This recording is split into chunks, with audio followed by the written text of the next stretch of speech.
Hello friends, welcome to my channel standard entertainment. Friends, ನೀವು ನಮ್ಮ ಚಾನಲ್ಗೆ ಸಬ್ಸ್ಕ್ರೈಬ್ ಆಗಿಲ್ಲ ಅಂತ ಹೇಳಿ ಸಬ್ಸ್ಕ್ರೈಬ್ ಆಗಿ ಪಕ್ಕದ ಬೆಲ್ ಐಕಾನ ಕ್ಲಿಕ್ ಮಾಡಿ. ಅಮೃತಧಾರೆ ಧಾರಾವಾಹಿಯ ಸೋಮವಾರದ ಸಂಚಿಕೆಯಲ್ಲಿ ಮೊದಲಿಗೆ ಗೌತಮ್ ಅವರು ಪಾರ್ಥ ಎಲ್ಲ ರೆಡಿ ಇದೆ ತಾನೆ, ಕೊನೆ ಮೂಮೆಂಟಲ್ಲಿ ಯಾವುದು ಕೂಡ ಮಿಸ್ ಆಗಲ್ಲ ತಾನೆ ಅಂತ ಹೇಳ್ತಾರೆ. ಆಗ ಪಾರ್ಥ, ಬಿಗ್ ಬ್ರೋ, ಬೆಳಗ್ಗೆಯಿಂದ ಈ ಪ್ರಶ್ನೆನ 10 ಸರಿ ಕೇಳಿದ್ಯಾ. ನಾನು ಕೂಡ ನಿನಗೆ 10 ಸರಿ ಉತ್ತರ ಕೊಟ್ಟಿದ್ದೀನಿ. ನೀನೇನು ಚಿಂತೆ ಮಾಡಬೇಡ, ಎಲ್ಲ ಪರ್ಫೆಕ್ಟಾಗೇ ಇದೆ. ಆದರೂ ಕೂಡ ನಿನ್ನ ಮುಖದಲ್ಲಿ ಸ್ಯಾಟಿಸ್ಫೈಡ್ ಅನ್ನೋ ಭಾವನೆನೇ ಕಾಣಿಸ್ತಿಲ್ವಲ್ಲ ಬಿಗ್ ಬ್ರೋ, ಏನಾಯಿತು ಅಂತ ಕೇಳ್ತಾರೆ. ಆಗ ಗೌತಮ್ ಅವರು, ಏನಿಲ್ಲ, ಇಂಥ ಒಂದು ಮೂಮೆಂಟಲ್ಲಿ ಸಣ್ಣದು ಕೂಡ ಏನೋ ಮಿಸ್ ಆಗಿದೆ ಅಂತ ಅನ್ನಿಸ್ಬಾರ್ದಲ್ವ, ಅದಕ್ಕೆ ಮುಖದಲ್ಲಿ ಒಂದು ರೀತಿ ರೆಸ್ಟ್ಲೆಸ್ ಅಷ್ಟೇ ಅಂತ ಹೇಳ್ತಾರೆ. ಆಗ ಆನಂದ್ ಅವರು, ಗೆಳೆಯ ನೀನೇನು ಚಿಂತೆ ಮಾಡಬೇಡ ಕಣೋ, ಟೆನ್ಷನ್ ತಗೊಬೇಡ. ನೀನು ಕೊಡಬೇಕು ಅಂದ್ಕೊಂಡಿರೋ ಸರ್ಪ್ರೈಸು ಖಂಡಿತ ಅತ್ತಿಗೆಗೆ ಸರ್ಪ್ರೈಸ್ ಆಗೇ ಆಗುತ್ತೆ. Be happy, no B P, ಮೇ ಹೂನಾ ಅಂತ ಹೇಳ್ತಾರೆ. ಆಗ ಪಾರ್ಥ, ಆದರೂ ಬಿಗ್ ಬ್ರೋ, ನನಗೊಂದು ಡೌಟ್ ಇದೆ. ನೀನು ಕೊಡಬೇಕು ಅಂದ್ಕೊಂಡಿರೋ ಸರ್ಪ್ರೈಸ್ನ ನೋಡಿ ಅದಕ್ಕೆ ಅಂತೂ ಪಕ್ಕ ಖುಷಿ ಆಗ್ತಾರೆ. ನೀನು ಎಲ್ಲಿ ಎಮೋಷ್ನಲ್ ಆಗ್ತೀಯೋ ಅನ್ನೋದೇ ನನಗಿರೋ ಅನುಮಾನ ಅಂತ ಹೇಳ್ತಾರೆ. ಆಗ ಆನಂದ್ ಅವರು, ಪಾರ್ಥ, ಅಟ್ ಎ ಟೈಮ್ ಎರಡೂ ಕೂಡ ಆಗುತ್ತೆ. ಗೆಳೆಯ ಕೊಡಬೇಕು ಅಂದ್ಕೊಂಡಿರೋ ಸರ್ಪ್ರೈಸಿಂದ ಅದಕ್ಕೆ ಖುಷಿ ಆಗ್ತಾರೆ, ಹಾಗೆ ಇವನು ಕೂಡ ಎಮೋಷ್ನಲ್ ಆಗಿ ಗೊಳೋ ಅಂತಲೇ ನೋಡ್ತಿರೋ ಅಂತ ಹೇಳ್ತಾರೆ. ಅಷ್ಟರಲ್ಲಿ ರೈಟರ್ ಜೋಗಿ ಅವರು ಅಲ್ಲಿಗೆ ಬರ್ತಾರೆ. ನಿಮ್ಮ ಸಂತೋಷದಲ್ಲಿ ನಾನು ಕೂಡ ಭಾಗಿಯಾಗ್ಬೋದಾ ಅಂತ ಕೇಳ್ತಾರೆ. ಆಗ ಗೌತಮ್ ಅವರು ಅವ್ರನ್ನ ವೆಲ್ಕಮ್ ಮಾಡಿ, ಬನ್ನಿ ಸರ್, ನೀವು ನಮ್ಮ ಮನೆಗೆ ಬಂದಿದ್ದು ತುಂಬಾ ಖುಷಿ ಆಯಿತು ಅಂತ ಹೇಳ್ತಾರೆ. ಆಗ ಜೋಗಿ ಅವರು, ನೋಡಿ ಸರ್, ನಿಮ್ಮನೆ ಸಂತೋಷದಲ್ಲಿ ಭಾಗಿಯಾಗೋದು ನನ್ನ ಪುಣ್ಯ, ಹಾಗೆ ಈ ಒಂದು ಕಾರ್ಯಕ್ರಮಕ್ಕೆ ಅದೇ ಸೌಂದರ್ಯ ಅಂತ ಅಂದ್ಕೊಂಡಿದ್ದೀನಿ.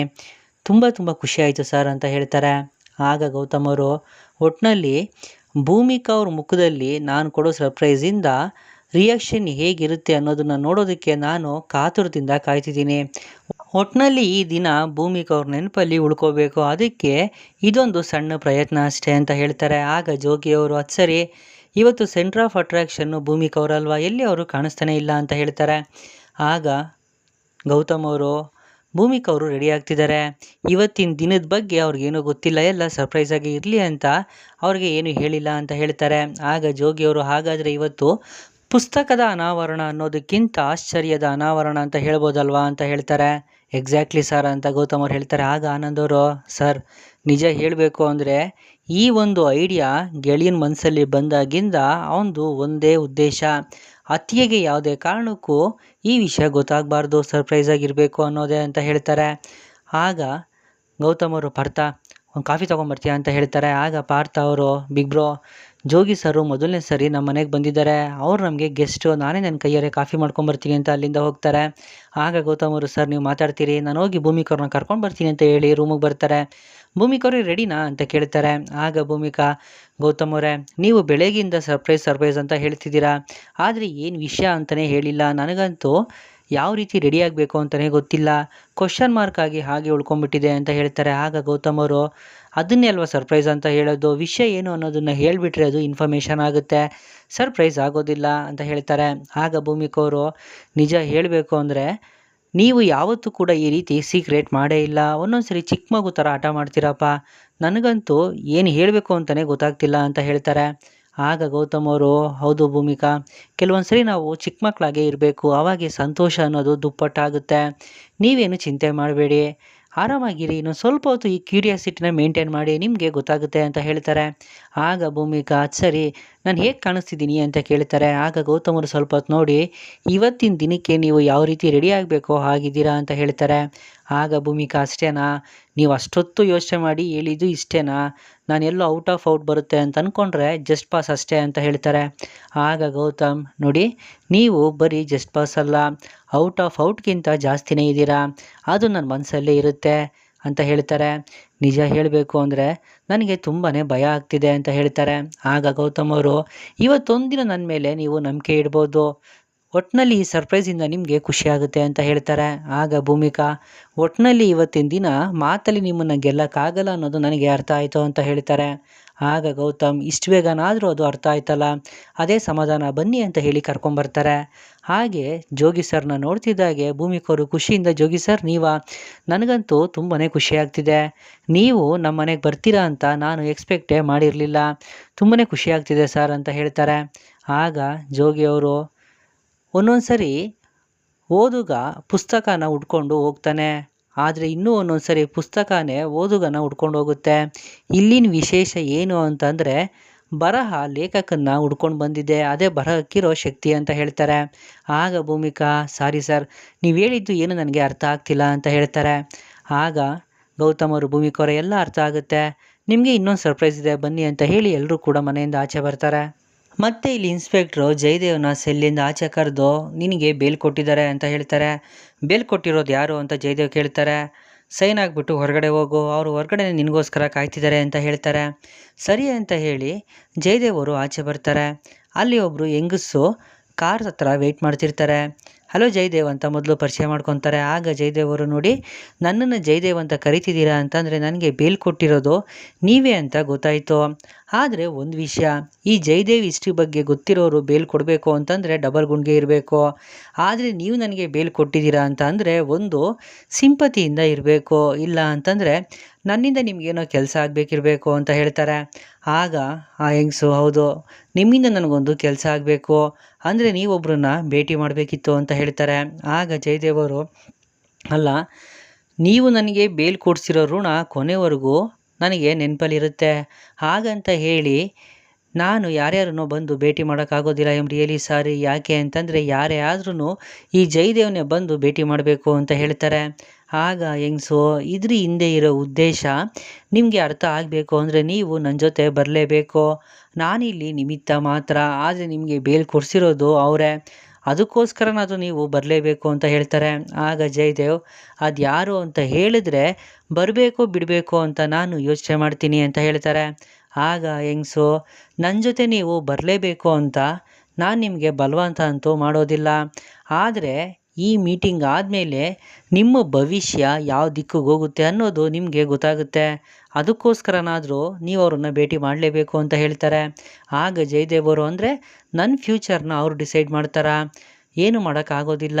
ಇಷ್ಟು ದಿನ ಜಯದೇವ್ ಇನ್ನೊಬ್ಬರು ಹಣೆ ಬರಹನ ಬರೀತಿದ್ದ, ಆದರೆ ಇವತ್ತು ನನ್ನ ಫ್ಯೂಚರ್ನ ಒಬ್ಬರು ಬದಲಾಯಿಸ್ತಾರೆ ಅಂತಂದರೆ ಅದು ಯಾರು ಅಂತ ನೋಡೇ ಬಿಡೋಣ ಬನ್ನಿ ಅಂತ ಹೇಳಿ ಅವರಿಬ್ಬರು ಕೂಡ ಅಲ್ಲಿಂದ ಹೊರಡ್ತಾರೆ. ಮತ್ತೆ ಇಲ್ಲಿ ಗೌತಮ್ ಅವರು ಭೂಮಿಕಾ ಅವ್ರನ್ನ ಬುಕ್ ರಿಲೀಸ್ ಮಾಡೋದಕ್ಕೆ ಅಂತ ಹೇಳಿ ಹೊರಗಡೆ ಕರ್ಕೊಂಡು ಬರ್ತಾರೆ. ಆಗ ಭೂಮಿ ಅಲ್ಲಿ ಸೆಟ್ ಮಾಡಿರೋದನ್ನೆಲ್ಲ ನೋಡಿ ಏನಿದೆಲ್ಲ ಅಂತ ಕೇಳ್ತಾರೆ. ಆಗ ಗೌತಮ್, ನೀವು ಬರೆದಿರೋ ಬುಕ್ ರಿಲೀಸು ಭೂಮಿಕಾ ಇವತ್ತು ಅಂತ ಹೇಳ್ತಾರೆ.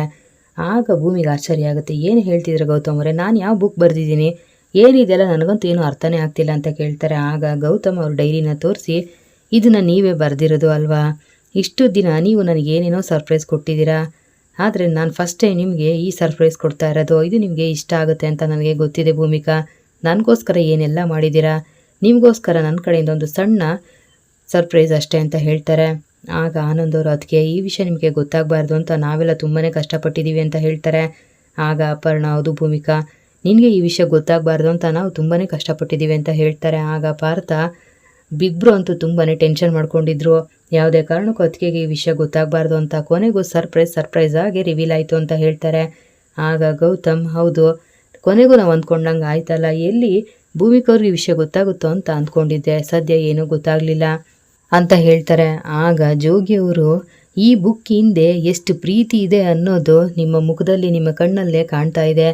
ಈ ಬುಕ್ ಓಪನ್ ಮಾಡಿ ಮೊದಲನೇ ಪುಟ ಯಾರು ಓದ್ತಾರೋ ಅವರು ಅವರ ನೆನಪುಗಳಿಗೆ ಹೋಗ್ತಾರೆ. ಇದು ಬರೀ ಪುಸ್ತಕ ಅಲ್ಲ, ಇದು ನೆನಪಿನ ಬುತ್ತಿ ಅಂತ ಹೇಳ್ತಾರೆ. ಭೂಮಿಗೆ ತುಂಬಾ ಖುಷಿಯಾಗುತ್ತೆ. ಅವರು ಗೌತಮ್ ಅವ್ರನ್ನೇ ನೋಡ್ತಾ ಇರ್ತಾರೆ. ಮತ್ತೆ ಇಲ್ಲಿ ಶ್ರುತಿಯವರು ಜೇಡಿನ ಕರ್ಕೊಂಡು ಒಂದು ಪಾರ್ಕಿಗೆ ಬರ್ತಾರೆ. ಅಲ್ಲ ಮೇಡಮ್, ನಿಮಗೆ ಬೇಲ್ ಕೊಡಿಸಿದ್ದು ಯಾರು ಅಂತ ತೋರಿಸ್ತೀನಿ ಬನ್ನಿ, ಅದರಿಂದ ನಿಮ್ಮ ಹಣೆ ಬರನೇ ಬದಲಾಗುತ್ತೆ ಅಂತ ಹೇಳಿ ಕರ್ಕೊಂಡು ಬಂದು ಈ ರೀತಿ ಬಿಸಿಲಲ್ಲಿ ನಿಲ್ಲಿಸಿದಿರಲ್ಲ, ಯಾರವರು, ಇದಕ್ಕಿಂತ ನಾನು ಜೈಲಲ್ಲೇ ಆರಾಮಾಗಿದ್ದೆ ಅಂತ ಹೇಳ್ತಾರೆ. ಆಗ ಶ್ರುತಿ, 1 ನಿಮಿಷ ವೆಯ್ಟ್ ಮಾಡಿ ಸರ್, ಅವ್ರು ಯಾರು ಅಂತ ನಿಮಗೆ ಗೊತ್ತಾಗುತ್ತೆ ಅಂತ ಹೇಳಿ ಸೈಡಿಗೆ ತಿರುಗ್ತಾರೆ. ಶಕುಂತಲ ಅವರು ಬರ್ತಾ ಇರ್ತಾರೆ. ಅವರೇ ಬಂದರು ನೋಡಿ ಅಂತ ಹೇಳ್ತಾರೆ. ಶಕುಂತಲ ಅವ್ರನ್ನ ನೋಡಿ ಜೇಡಿಗೆ ಆಶ್ಚರ್ಯ ಆಗುತ್ತೆ. ಮಾಮ್ ನೀನಾ, ಏನು ಮಾಮ್ ಇದೆಲ್ಲ ಅಂತ ಕೇಳ್ತಾರೆ. ಆಗ ಶಕುಂತಲ ಅವರು, ಶ್ರುತಿ ನೀನಿನ್ನು ಹೊರಡು ಅಂತ ಹೇಳ್ತಾರೆ. ಓಕೆ ಮೇಡಮ್ ಅಂತ ಹೇಳಿ ಶ್ರುತಿ ಅಲ್ಲಿಂದ ಹೋಗ್ತಾರೆ. ಆಗ ಜೇಡಿ, ಮಾಮ್ ಏನಿದೆಲ್ಲ, ನೀನೇ ನನ್ನ ಒಳಗಾಕಿಸ್ತೀಯಾ, ನೀನೇ ನನ್ನ ಆಚೆ ಕರ್ಕೊಂಡು ಬರ್ತಿದ್ಯಾ, ಏನು ಆಟ ಆಡ್ತಿದ್ಯಾ ಅಂತ ಕೇಳ್ತಾರೆ. ಆಗ ಶಕುಂತಲ ಅವರು, ಇದು ಆಟ ಅಲ್ಲ, ಸತ್ಯ, ನಿನ್ನನ್ನು ಇಲ್ಲಿಗೆ ಕರ್ಸೋದಕ್ಕೆ ನನಗೆ ಇದನ್ನು ಬಿಟ್ಟು ಬೇರೆ ದಾರಿ ಕಾಣಲಿಲ್ಲ, ಅದಕ್ಕೆ ಹೀಗೆಲ್ಲ ಮಾಡಿದೆ, ನಿನಗೆ ಸತ್ಯ ಏನು ಅನ್ನೋದು ಗೊತ್ತಾಗಬೇಕಿತ್ತು, ಅದಕ್ಕೆ ಹೀಗೆ ಮಾಡಿದ್ದು ಅಂತ ಹೇಳ್ತಾರೆ. ಆಗ ಜೇಡಿ, ಮಾಮ್ ಏನು ಹೇಳ್ತಿದ್ಯಾ, ಇದೆಲ್ಲ ನಿಜನಾ ಅಂತ ಕೇಳ್ತಾರೆ. ಆಗ ಶಕುಂತಲ ಅವರು, ಹೌದು, ಇಷ್ಟು ದಿನ ನೀನೇನೆಲ್ಲ ನೋಡ್ದೋ ಅದೆಲ್ಲ ಈ ಶಾಕುಂತಲ ಒಂದು ಮುಖ ಅಷ್ಟೇ. ಅಸಲಿ ಮುಖ ಏನು ಅನ್ನೋದು ನಿನಗೆ ಇನ್ನು ಮುಂದೆ ಅರ್ಥ ಆಗುತ್ತೆ. ಇಷ್ಟು ದಿನ ನೀನು ನೋಡಿದ್ದೆಲ್ಲ ಬರೀ ನಾಟಕ. ಈಗ ನೀನೇನು ನೋಡ್ತಿದ್ಯಾ ಗೊತ್ತಾ, ಅದೇ ಸತ್ಯ. ನಾನು ಯಾವತ್ತಿದ್ರೂ ನಿನ್ನ ಪರ ಅಂದರೆ ನಾನು ಯಾವತ್ತಿದ್ರೂ ನನ್ನ ಮಕ್ಕಳನ್ನ ಬಿಟ್ಕೊಡೋದಿಲ್ಲ. ನನ್ನ ಮಕ್ಳಿಗೋಸ್ಕರ ನಾನು ಏನು ಬೇಕಾದರೂ ಮಾಡ್ತೀನಿ. ಎಷ್ಟೇ ಆದರೂ ರಕ್ತ ಸಂಬಂಧ ಅಲ್ವಾ, ನಮ್ಮಿಬ್ಬರದ್ದು ರಕ್ತ ಹಂಚ್ಕೊಂಡು ಹುಟ್ಟಿರೋ ಮಗ ಅಲ್ವಾ ನೀನು. ಏನೇ ಆದರೂ ಕೊನೆವರೆಗೂ ನಮ್ಮ ಸಂಬಂಧ ಹಾಗೇ ಇರುತ್ತಲ್ವಾ. ಅದಕ್ಕೆ ಹೀಗೆ ಮಾಡಿದೆ. ತಾಯಿ ಆದವಳು ಯಾವತ್ತೂ ಮಕ್ಕಳ ಕೈನ ಬಿಡೋದಿಲ್ಲ. ಮಕ್ಳಿಗೋಸ್ಕರ ಏನು ಬೇಕಾದರೂ ಮಾಡ್ತಾಳೆ. ಬಿದ್ದಾಗ ಕೈ ಹಿಡಿದು ಮೇಲೆ ಎತ್ತುತ್ತಾಳೆ, ಕಳೆದೋದಾಗ ಹುಡ್ಕೋ ಪ್ರಯತ್ನ ಮಾಡ್ತಾಳೆ. ತಾಯಿ ಆದವಳು ಮಕ್ಕಳನ್ನ ಯಾವಾಗಲೂ ರಕ್ಷಣೆ ಮಾಡೋದಕ್ಕೆ ಪ್ರಯತ್ನ ಪಡ್ತಾ ಇರ್ತಾಳೆ. ಅದಕ್ಕೆ ಅಲ್ವಾ ತಾಯಿ ಪ್ರೀತಿ ಅನ್ನೋದು ಅಂತ ಹೇಳ್ತಾರೆ. ಆಗ ಜೇಡಿ ಮಾಮ್ ಏನು ಹೇಳ್ತಿದ್ಯಾ, ನನಗೇನು ಅರ್ಥನೇ ಆಗ್ತಿಲ್ಲ ಅಂತ ಹೇಳ್ತಾರೆ. ಆಗ ಶಾಕುಂತಲ, ನಿನಗೆ ಅರ್ಥ ಆಗಬೇಕಾಗಿರೋದು ಸಾಕಷ್ಟು ಇದೆ. ಇಷ್ಟು ದಿನ ನೀನು ಆ ಮನೇಲಿ ಏನು ನೋಡಿದೆ ಗೊತ್ತಾ, ಅದೆಲ್ಲ ಬರೀ ನಾಟಕ. ನಾನು ಯಾವತ್ತಿದ್ರೂ ನಿನ್ನ ಪರ, ನಾನು ನನ್ನ ಮಕ್ಕಳ ಪರ, ನಾನು ನನ್ನ ಮಕ್ಳಿಗೋಸ್ಕರ ಏನು ಬೇಕಾದರೂ ಮಾಡ್ತೀನಿ. ನೀನು ಈ ದಿವಾನ್ ಮನೆತನನ ಉಳಿಸ್ಕೊಳ್ಳೋಕ್ಕಾಗಲ್ಲ, ನಿನಗೆ ಶಕ್ತಿ ಇಲ್ಲ ಅಂತ ನನಗೆ ಯಾವತ್ತು ಅರ್ಥ ಆಯಿತು ಆವತ್ತೇ ನನ್ನ ಆಲೋಚನೆ, ನನ್ನ ಪ್ಲ್ಯಾನ್ನೆಲ್ಲ ಚೇಂಜ್ ಮಾಡಿಕೊಂಡೆ ನಾನು ಅಂತ ಹೇಳಿ ಇದಕ್ಕಿಂತ ಮುಂಚೆ ಏನಾಯಿತು ಅನ್ನೋದನ್ನು ಹೇಳ್ತಾರೆ. ಶಕುಂತಲ ಅವರು ಗೌತಮ್ ಬಗ್ಗೆ ಯೋಚನೆ ಮಾಡ್ತಿರ್ತಾರೆ. ನೀನು ನನ್ನ ಮಕ್ಕಳಿಗೆ ಏನಾದರೂ ಮಾಡೋಕ್ಕೆ ಹೋದರೆ ಅದನ್ನೆಲ್ಲ ನೋಡ್ಕೊಂಡು ನಾನು ಸುಮ್ಮನೆ ಇರ್ತೀನ? ಯಾವುದೇ ಕಾರಣಕ್ಕೂ ಸುಮ್ಮನೆ ಇರೋದಿಲ್ಲ. ನಾನು ನನ್ನ ಮಕ್ಕಳಿಗೋಸ್ಕರ ಏನು ಬೇಕಾದರೂ ಮಾಡ್ತೀನಿ, ಯಾವ ಕೆಲಸ ಬೇಕಾದರೂ ಮಾಡ್ತೀನಿ. ನಾನು ಯಾವತ್ತೂ ನನ್ನ ಮಕ್ಕಳನ್ನ ಬಿಟ್ಕೊಡೋದಿಲ್ಲ. ಇಷ್ಟು ದಿನ ನೀವು ನೋಡಿದ್ದು ಒಂದು ಮುಖ ಅಷ್ಟೇ, ಇನ್ನು ಮುಂದೆ ಅಸಲಿ ಆಟ ಶುರುವಾಗುತ್ತೆ ಅಂತ ಮಾತಾಡ್ತಾ ನಗ್ತಾ ಇರ್ತಾರೆ. ಇದನ್ನೆಲ್ಲ ಜೇಡಿಗೆ ಹೇಳ್ತಾರೆ. ಜೇಡಿಗೆ ಆಶ್ಚರ್ಯ ಆಗುತ್ತೆ. ಅವರು ಶಕುಂತಲ ಅವ್ರನ್ನೇ ನೋಡ್ತಾ ಇರ್ತಾರೆ. ಇಲ್ಲಿಗೆ ಅಮೃತಧಾರೆ ಧಾರಾವಾಹಿ ಸೋಮವಾರ ಸಂಚಿಕೆ ಮುಕ್ತಾಯ ಆಗುತ್ತೆ. ಮುಂದೆ ವಿಡಿಯೋಗಾಗಿ ದಯವಿಟ್ಟು ಚಾನಲ್ ಸಬ್ಸ್ಕ್ರೈಬ್ ಮಾಡಿ, ಲೈಕ್ ಮಾಡಿ, ಶೇರ್ ಮಾಡಿ. Thank you.